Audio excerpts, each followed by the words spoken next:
gravadora Paz no Vale tem o prazer de apresentar o testemunho de livramento do pastor Francis Lin, sobrevivente do massacre do Pavilhão 9. Ouça agora o que Deus fez em sua vida e tenha a sua fé edificada para a honra e glória do Senhor Jesus.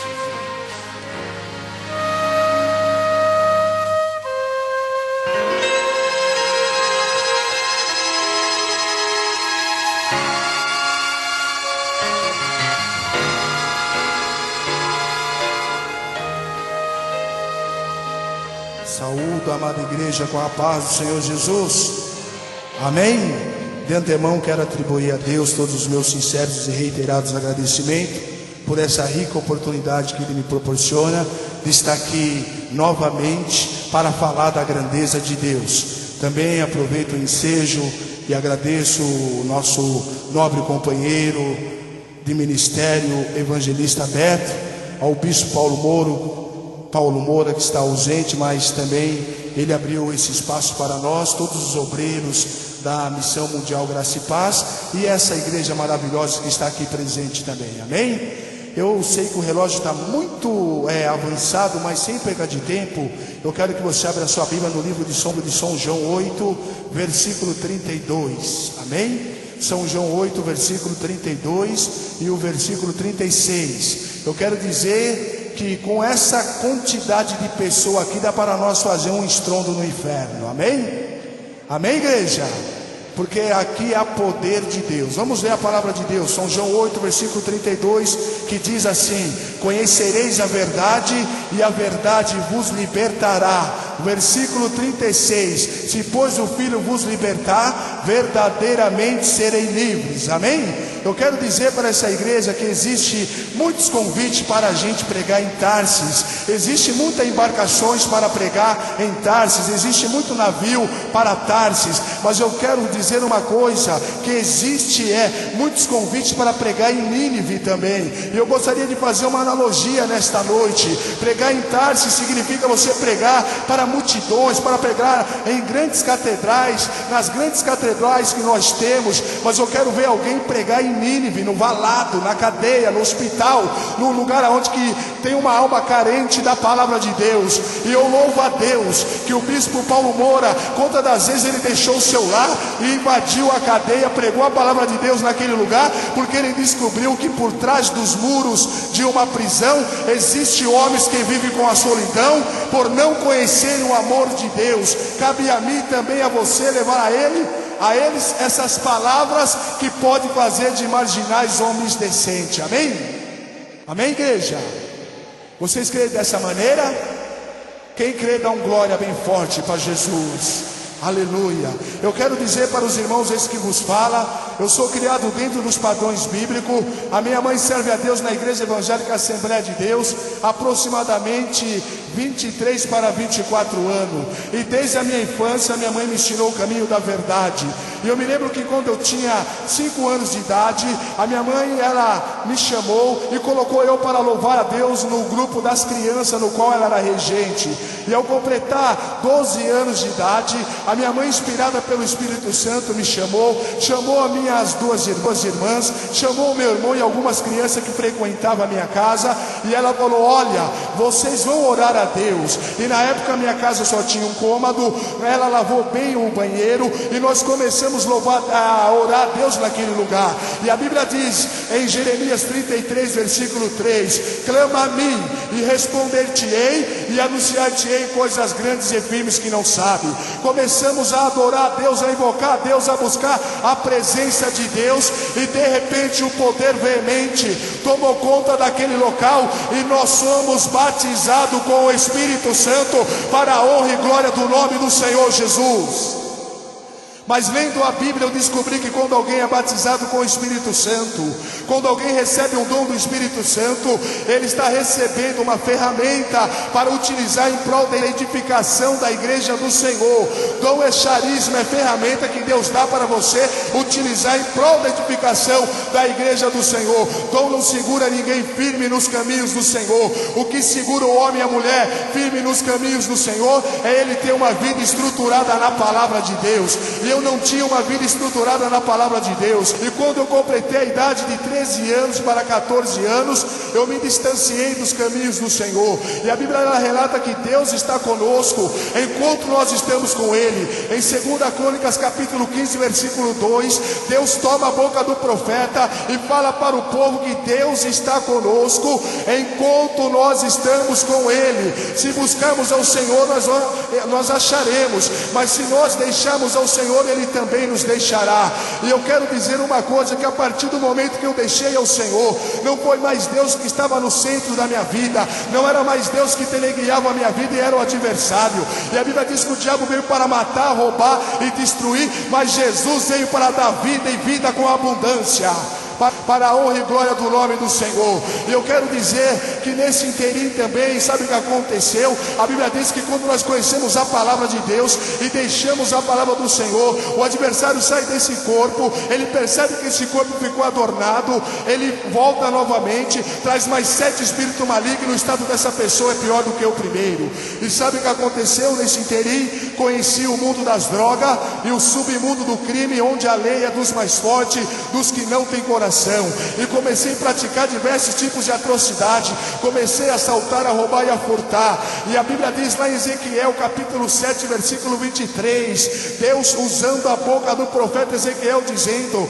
faze uma cadeia, porque a terra está cheia de sangues e de crime, e farei morar nela os piores homens dentre as nações. A Bíblia diz em Gálatas capítulo 6 versículo 8, que de Deus ninguém se zomba. Tudo aquilo que o homem semear na carne, ele vai colher. E essas duas profecias se cumpriram categoricamente na minha vida. Quando eu completei a idade de 19 anos de idade, eu fui atuado em flagrante por assalto, homicídio, furto, condenado a pena de 17 anos e 4 meses. Me levaram para a delegacia de Ferraz de Vasconcelos, uma delegacia aqui do interior de São Paulo. Chegando naquela delegacia, as autoridades daquele local não me aceitaram e me transferiram para a maior cadeia da América Latina, conhecida como Casa de Detenção de São Paulo. Chegando naquele lugar, um lugar onde o ódio, a maldade, a morte, a guerra habitava constantemente, eu me lembro que ali dentro eu contemplei um povo que estava preso fisicamente, porém liberto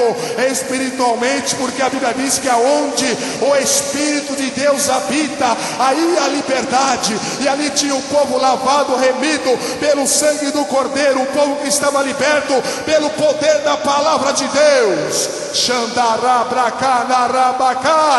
Deus é o Deus que liberta o mais vil pecador. Para o grande pecador existe um grande Salvador. E aquele povo louvavam a Deus naquele lugar, glorificavam a Deus, pregavam a palavra de Deus. E eu sentia um desejo imoderado de retornar para a casa de Deus, mas dentro do meu interior existia um preconceito de criminoso, que eu não poderia ser crente dentro de uma cadeia. Eu falava para os meus ex-companheiros: eu nunca vou ser crente numa cadeia. Eles também falavam da mesma maneira. E os anos se passaram, eu endureci o coração para Deus, não quis ser crente dentro de uma cadeia.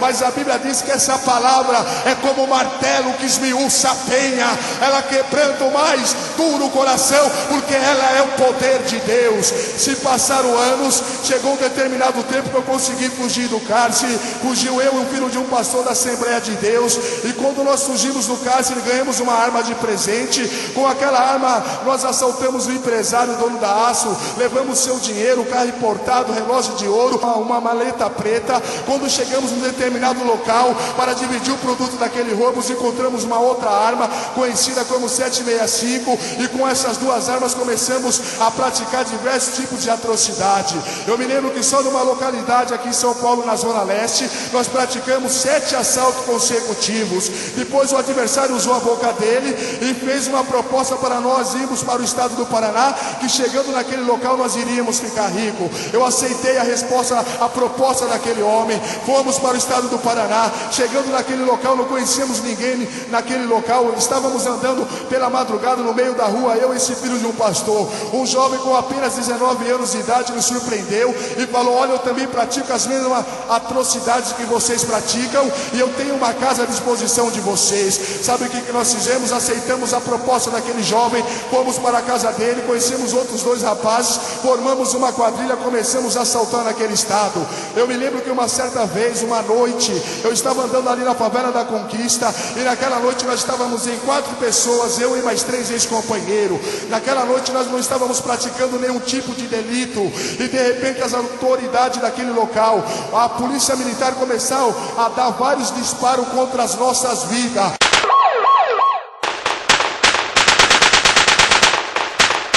Eu me lembro que ninguém tomou essa atitude. Eu fui tomado pelo ódio satânico, peguei a minha arma e comecei a disparar contra os policiais.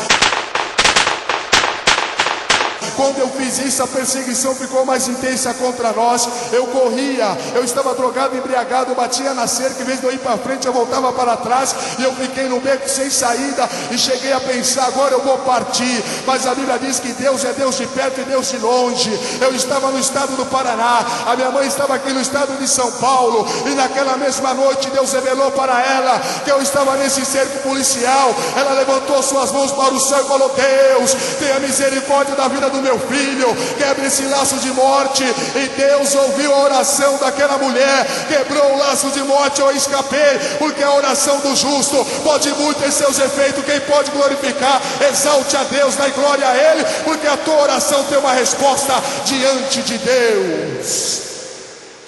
Eu quero dizer para a senhora que é mãe aqui nesta noite, que Deus, Ele ouve a tua oração, a oração de uma mãe aflita, toca na sensibilidade de Deus e faz Deus levantar do seu trono e atender a tua oração.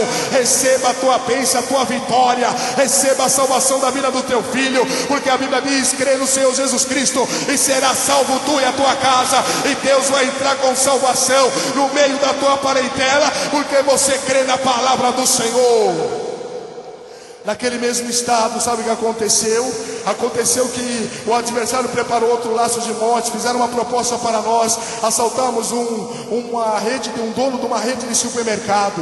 Assaltamos aquele homem na finalidade de pegarmos uma arma conhecida como 9mm. Chegamos naquele local, aquele homem falou para nós: nós não temos mais essa arma. Sabe o que aconteceu? Meu ex-companheiro não aceitou a resposta daquele homem, e nesse interior houve um disparo dentro daquele estabelecimento comercial, e para a felicidade de todos, a bala não atingiu ninguém, mas serviu para despertar a atenção de vários seguranças que aquele homem tinha à sua disposição. Sabe o que aconteceu? Quando nós saímos daquele supermercado, no intuito de ganharmos a rua, fomos abordados por vários seguranças e houve uma troca de tiro.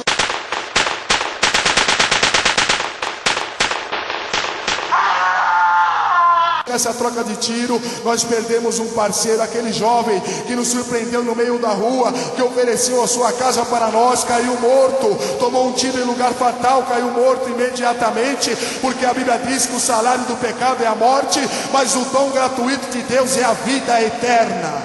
E quando nós fomos até o cemitério para fazer o sepultamento